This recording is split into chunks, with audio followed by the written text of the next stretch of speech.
Today we are in for a treat, because today we are going to discuss something which is considered to be one of the biggest mysteries of the musical world. We're going to discuss the sound of Stradivari.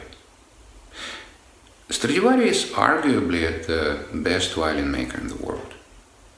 He was born in 1644 in the Italian city of Cremona. He was student of Nicola Amati, very famous luthier, who created something which is known as modern violin, which now we play all around the world. He spent 92 years on this planet, and during his lifetime he created 1116 instruments, most of them violins, violas, cellos, guitars, and one harp. Now there are 650 instruments left, mostly violins. They are owned by banks, corporations, music societies, museums, state and private collections. A few of those violins are actually owned by the giants like Maxim Vengerov, Itzhak Perelman, Joshua Bell, David Oistrakh had one. Now to think about those violins. This sound was not yet recreated by anyone, and not for lack of trying. They have a most incredible, sweet, gentle, beautiful, full, rich sound. Also, they have a very interesting ability. They play themselves. They are extremely responsive. They're like genuine human beings.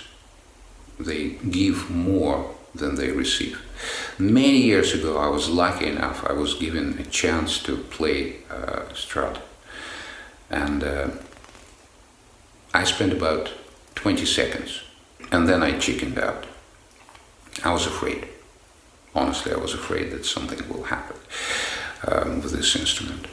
And I can confirm that the sound of his violins is magic. There is mystique. There is something unexplainable about this sound. Now, when I said that Stradivari was arguably the best violin maker in the world, why arguably? Well, because there are always arguments. There's a group of musicians and violin makers who claim that his violins are good, but not the best in the world. And so there is a war going on between them and Stradivari aficionados. There are fist fights in the social media, on the different platforms, in the music world, music societies, and so on. Their noses being smashed in, and ears being beaten off, and feathers are flying. And both sides are providing arguments, proofs. They conduct blind tests, and they provide research results. This war is not going to end up anytime soon. But I'll give you one interesting fact. You know that the most expensive violin in the world was built by Stradivari. She has a name, as most of his instruments. She's called Messiah, and she's residing in the Ashmolean Museum in Oxford, England. And there is a price tag, which is $20 million. I mean, it is ridiculous, because you cannot put a price on a musical instrument of this caliber and this quality, but still, it is symbolic. The second most expensive violin in the world was built by Guarneri, who was also the Amati's student and closest rival of Stradivari. And the third most expensive violin in the world was built by Stradivari again. But anyway, this is not a proof of anything. This is just an interesting fact. Now let's talk about this group of researchers, Stradivari aficionados. Luthiers all around the world are still trying to build violin which will have the same sound, without success.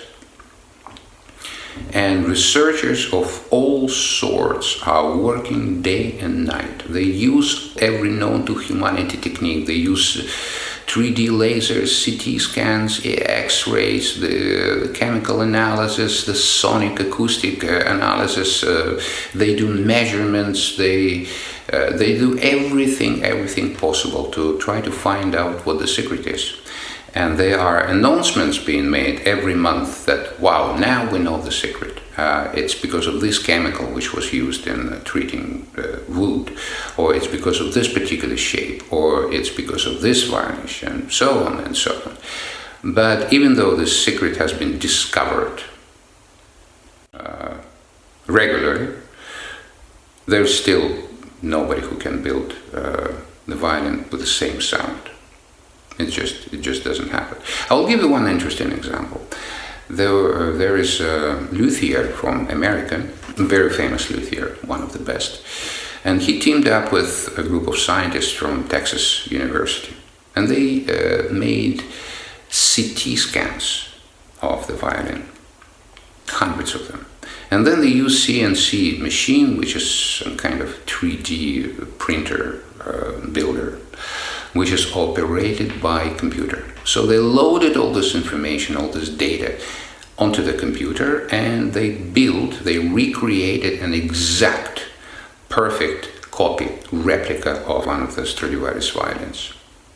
Everything, including wood density, the grain, the wood structure, knots.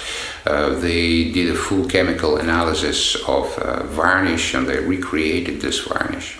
And they ended up with a very good violin, but not Stradivari. And I remember I was thinking, Jesus, people, you are not trying to recreate a piece of kitchen furniture. It's an instrument, and instruments have souls. You know, like this, beam me up, Scotty. Just imagine that I was beamed up right now. 1 minute I'm here, and next second I'm in Nevada desert.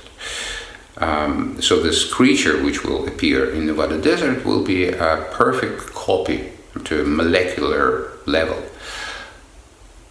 with only one difference: it will not be alive. Something will be missing. A soul, life will be missing. It will be dead.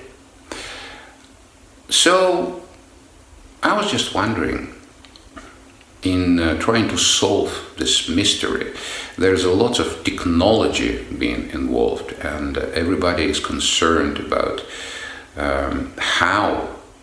what technique he used, and what materials he used, and how he managed to build those instruments. And what I think, we live in a world of mysteries. Who killed JFK? Is there an alien base on the dark side of the moon? Who built pyramids, and why do bumblebees fly, and all of this? And very often when we try to find out something, we ask questions, but I think sometimes we ask wrong questions. Instead of how, we ask why. Instead of where, we ask when, and so on. Do you know what Paganini said? Paganini was not a scientist, he was just a musician. So he said, I think I know. Stradivari built his violins from the spruce trees, which he got from the forest in the Cremona area. And there were a lot of nightingales who would start singing in the early hours, morning. And he said that this singing, this beautiful singing, got into the structure of the wood. I like this. I really like this explanation. But anyway, I'm looking at the clock on my recording device, and it says 10 minutes. So if you're still here, if you're still with me, that means that you are interested in the subject. And now I'm going to do something sneaky. I suggest that you go and join my page in Patreon, where I'm going to publish a big article with all the speculations, data, facts, and where I will provide what I think is the answer to this question. The link will be provided.